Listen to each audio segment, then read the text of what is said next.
12년 6월이잖아. 근데 12년 6월의 데이터는 어디 숨어있냐면 여기 숨어있단 말이야. 12년 6월은 813이라는 숫자가 자 어떤 숫자 12년 6월의 데이터에서 마이너스 9를 했더니 813이 된 거야. 그럼 12년 6월의 데이터는 얼마야? 8, 2, 1 맞아? 8, 2, 1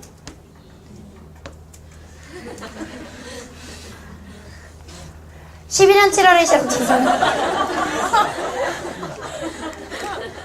내가 어제 생윤반이나 오늘 아침에 윤사반에서는 얘기를 했는데 쌤이 올해 왜 이렇게 건강이 안 좋은지 우선은 맹장이 터졌다가 회복된 거는 너희 풀스텝에서 많이 들었고 사실은 여기 맨 앞에 앉아있는 학생들은 보일 텐데 선생님 얼굴에 지금 여기 머리 걷으면 그 진물이 나 있죠. 선생님 몸이 아파가지고 병원에 가서 막 얼굴에 이쪽 얼굴 부분에 머리로 예쁘게 가려진 그 부분 거기에 막 수포랑 진물이 나가지고 이거 왜 그런가 했더니 이게 대상포진이래.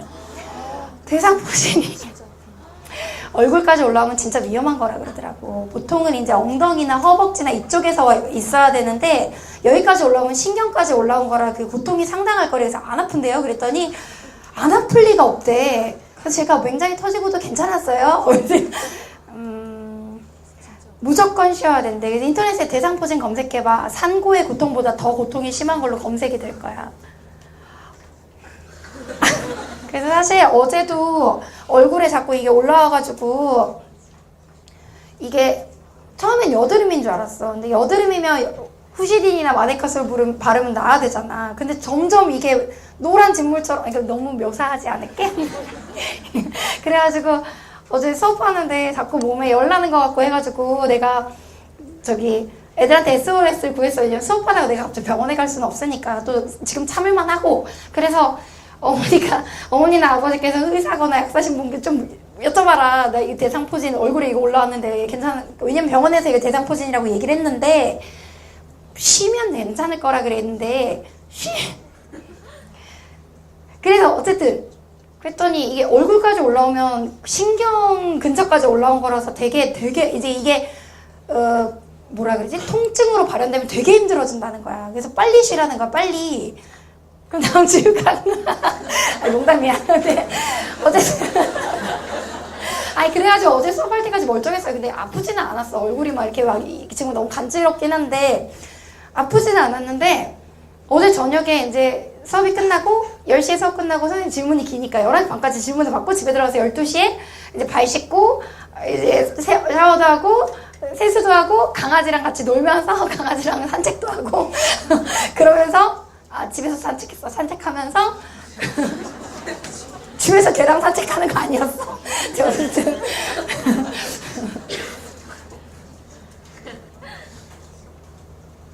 2시쯤 잤단 말이야. 이게 누웠는데 3시에 눈이 떠졌는데 죽어도 잠이 안 오는 거야.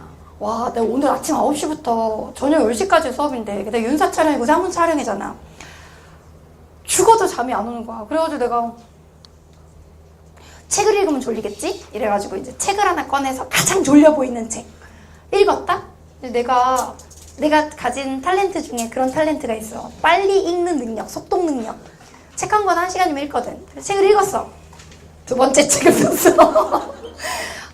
죽어라 잠이 안 오는 거야. 그래서 내가 혼자 이런 생각을 했다? 수능시험 전날 수험생들이 잠 안 오면 이런 마음일까?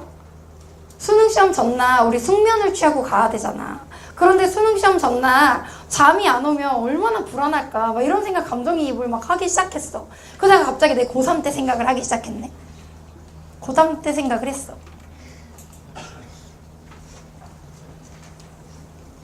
얘들아 내가 한마디만 좀 할게.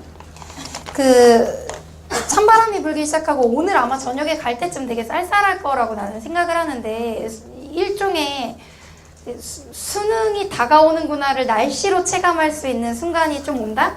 원서 접수는 끝났고 모의고사는 솔직히 너무 어렵고 내가 원망스럽기도 하고 그렇다고 쉽게 내줄까 하면 어렵게 해야 될 것 같은 불안감도 있고 막 지금까지 1년 동안 내가 사회문화를 잘한 걸까? 이걸 다시 태어나면 사회문화를 선택하지 말아야겠다 막 이런 생각도 들고 여러 가지 생각이 들 텐데 내가 이제 고3 때를 생각해 보니 고3 때 내 머릿속에 남아있는 몇몇 장면들이 좀 생각이 났어. 아니 왜 그 장면이 생각이 났냐면 어제 수업 끝나고 한 학생이 선생님 저 친구들이 같이 떡볶이 먹으러 가자 그러고 매점 가자 그러면 공부할까 마음이 너무 급한데 그거를 거절하기도 뭐하고 가기도 뭐하고 어떻게 해야 돼요? 이렇게 물어보더라고. 너희는 그럴 때 어떻게 친구가 떡볶이 먹으러 가자 이럴 때 가. 먹는 건 소중하니까 우리 먹기 위해 태어났으니까 가는 거야.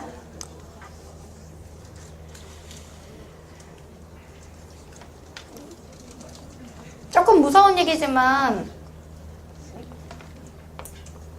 너희가 스스로의 자신을 사랑할 수 있고 스스로의 삶에 떳떳하고 스스로의 삶 앞에 당당해야 너희가 사람들에게 좋은 친구도 돼줄 수 있고 그들을 챙길 수도 있고. 그런데 일반적으로 이게 수험생활이 되게 위험한 게 친구 관계에 대한 의리를 지키는 것 정말 중요하고 그 인간관계에서 아주 중요한 미덕인 거는 맞는데 내가 그러는 과정에서 친구를 원망하게 되고 친구한테 속상한 마음이 생기고 막 이렇게 되다 보면 결국은 그 관계가 건강하게 유지되지 못해 장기적으로 보면. 그리고 우리나라의 수험과 입시제도라는 게 너무 비정상적이어서 수험생활하면서 인간관계가 다 왜곡되기 시작해. 그래서 나도 고등학교 때 생각해보면 머릿속에 와, 참 못되게 얘기했던 친구 많았던 것 같다는 생각이 들어. 왜냐면 내가 개강하는 날도 어떤 반에서 얘기를 했는데 내가 고등학교 때는 우리 어머니께서 호떡 장사를 아버지께서 트럭 운전을 하셨어요. 그래서 아빠가 우리 학교에 이제 나를 데리러 오실 때는 25톤 트럭. 거기에 타려면 있잖아. 트럭 바퀴가 허리까지 올라와. 그리고 이제 클라운 더 마운틴 해야 돼. 그래서 거기에 트럭에 타야 돼. 그러면 애들이 가끔 있잖아. 나한테 이렇게 얘기하는 애들이 있었어. 야, 지영이 너는 아빠가 트럭 타고 데리러 오시냐? 그래서 25톤. 열나 멋지지? 존내 멋지지? 막 이렇게 얘기했고 가끔 선생님이 이제 무상급식을 받았으니까 이제 무상급식을 받으면 애들이 막 야, 너 이거 무상급식이라며? 왜냐면 그때 어른들이 못 돼가지고 도시락통이 다른 애들은 유상급식 받는 애들은 선생님 때는 급식 체제였거든. 근데 유상급식을 받는 애들은 하얀색 도시락통에 근데 무상급식을 받는 사람은 학교 1층 현관에 가서 파란 도시락통을 가져와야 됐어. 왜 그랬는지를 지금 생각해보니까 무상급식용 급식통은 계산을 할 때 그 유상급식에 함께 계산하면 예산이 안 맞다 보니까 따로 계산하기 위해서 교사용 급식과 무상급식을 따로 이렇게 배치하고 그리고 유상급식은 흰색 도시락통에 줬나 봐. 그래서 그 도시락통을 먹고 있으면 친구들이 와서 야, 너 무상급식이라며? 너네 집 생활보호 대상자야? 이렇게 대놓고 생각 없이 뇌 없이 물어보는 애들이 있었어. 아니 물어볼 수 있지. 그러면 나는 이제 근데 그렇게 생각해. 진실은 진실된 한에서는 아무것도 부끄러울 게 아니야. 그래서 공짜라서 열나 맛있어. 이렇게 얘기를 했어. 왜냐면 그게 왜? 세상에서 가장 부끄러운 건 거짓으로 자신을 포장할 때가 가장 부끄러운 거야. 이를테면 이게 대치동이다 보니 수업 끝나고 아버지가 데리고 오실 때도 있고 어머니가 데리고 오실 때도 있고 할 거야. 근데 가끔 있잖아. 이게 참 나도 이제 너희들 보다 보면 나는 고등학교 때 물론 그런 삶을 살았지만 이제 그런 게 있어. 있는 그대로의 자기 자신, 진실 그대로의 모습은 하나도 부끄러울 것도 없고 하나도 잘못된 것이 없는데 그걸 가리고 포장하고 거짓으로 씌울 때 사람은 그때부터 부끄러워지기 시작해. 이를테면 진실은 진실된 한에서는 아무것도 부끄러울 일이 아닌데 이를테면 누군가 자기가 뭐 학부를 스카이가 아닌 대학을 나왔는데 회사를 다니면서 자기가 마치 스카이라고 얘기하다가 알고 보니까 지방에 많은 사람들이 이름을 알지 못하는 학교가 상당히 겸손한 학교, 이름을 알리지 않는, 자기를 드러내지 않는 그런 학교를 나왔어요. 그럴 수 있잖아. 그런데도 불구하고 자기가 이제 그 위치에서 이뤄놓은 것들이 더 대단한 거지 그거를 억지로 거짓으로 포장하는 순간 그건 갑자기 부끄러운 일이 돼버리거든. 이를테면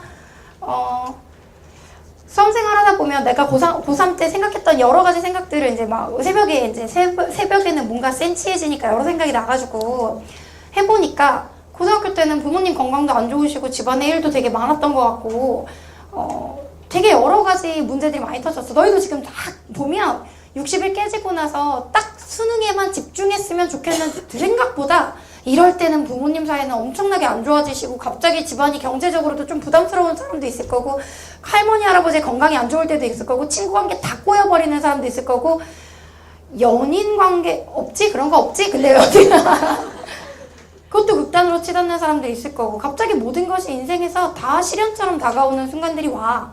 원래 문제는 하나만 나타나는 게 아니라 다양한 문제들을 수반해서 동반해서 나타나거든. 나도 올해 막 한 해 내내 아프고 막 정신없고 막 병 걸리고 막 이러면서 문제는 역시 여러 개가 한 번에 뭉태기로 오는구나 라는 생각이 들면서 수험생활도 그랬었는데 라는 생각이 들더라고. 그때 내가 어젯밤에 했던 생각이면서 오늘 너희한테 해주고 싶은 말이 하나 떠올랐어. 한국에 와서 강연을 하셨던 아주 유명한 재산이 뭐 수백억대 부자이신 분이 있어. 그분 이름이 브라이언 트레이시. 인터넷 검색하면 유튜브에 한국 와서 하셨던 강연이 있을 거야. 뭘 보라는 건 아닌데 이분이 그런 얘기를 하더라고. 신은 인간에게 선물을 줄 때 포장지에 싸서 준다고. 그 포장지는 시련이라는 이름의 포장지라고. 작은 선물에는 작은 포장지가, 큰 선물에는 큰 포장지가 쌓여져 있다고.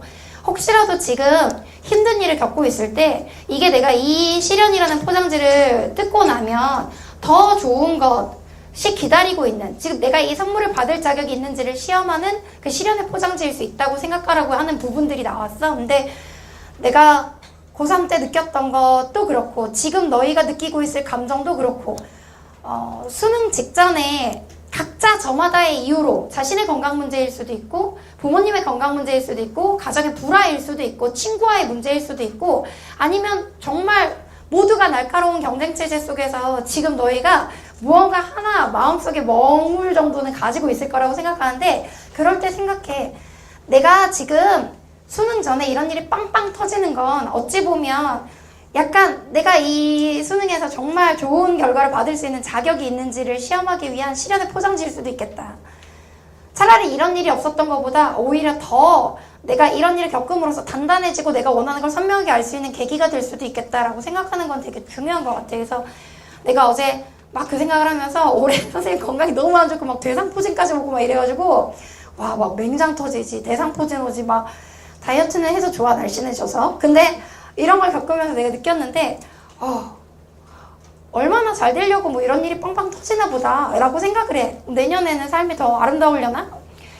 지금 너희가 혹시 겪고 있는 문제가 있어도 내년에 내가 캠퍼스의 낭만을 얼마나 화려하고 찬란하고 아름답게 누리려고 올해 삶이 이렇게 해도 어둡나 라고 생각하고 버텨내면 좋겠어. 그러니까 이 문제 푸는 거 중요해. 앞으로 이런 문제 나오면 안 틀리는 것도 중요한데 지금 멘탈 깨지면 아무것도 안 돼. 왜냐면 사람은 멘탈이 깨져버리면 고도의 스트레스 상황에서 자꾸 도망치고 싶다고. 올해 수능이고 뭐고 다 때려치고 그냥 수능만 때려치는 게 아니라 모든 걸 다 때려치고 싶은 생각이 좀 들 거야. 지금 너희 막 머릿속에 파피아 뉴기니 같은 데 가서 좀 마따따비 나무 같은 거 옆에 이렇게 쓰면서 막 살고 싶지. 근데 막 그런 스트레스 장애 순간에 이렇게 생각해. 내년에 얼마나 멋진 대학생활 라이프가 기다리고 있길래 내가 올해 이렇게 강한 시련의 포장지를 뜯고 있나라고 생각하는 것도 좀 좋지 않을까? 내가 그런 어떤 긍정적인 마인드로 버텨왔던 시간들이 가져다준 보상들을 많이 겪으면서 느꼈는데 결국 그때 무너지지 않고 포기하지 않고 도망치지 않고 견뎌냈던 사람들이 결국 결실들을 얻어내거든?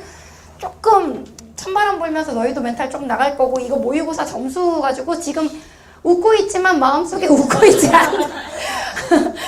선생님 이거 다 많이 틀리는 거죠? 라고 하지만 머릿속에 나 1년 동안 사회문화 뭐 했지? 라는 생각이 들 수도 있는데 다만 그런 건 있어. 지금 모르고 넘어갔으면 큰일 날 만한 어떤 포인트들을 내가 지금 눈앞에 마주치고 있다고 생각하고 이 문제는 나는 정말 강조하고 싶은 문제인 게 너희가 1년 동안 사회문화를 쭉 공부하면서 정확히 정규 커리에서는 3월 달에 4주짜리 12강짜리 도표 특강 이외의 도표를 아직 그 사이에 많이 놓아버린 애들이 많아. 그러다 보니 20번 샵은 오히려 풀겠는데 이런 유형들이 다 낯설게 느껴질 수가 있어. 그래서 혹시 도표 들었던 학생들은 지금이라도 도표 교재 한번 다시 펴보고 아닌 학생들도 선생님이 이제 계속 자료들에서 이런 문제들 연습시켜 줄 테니까 계속 트레이닝하고.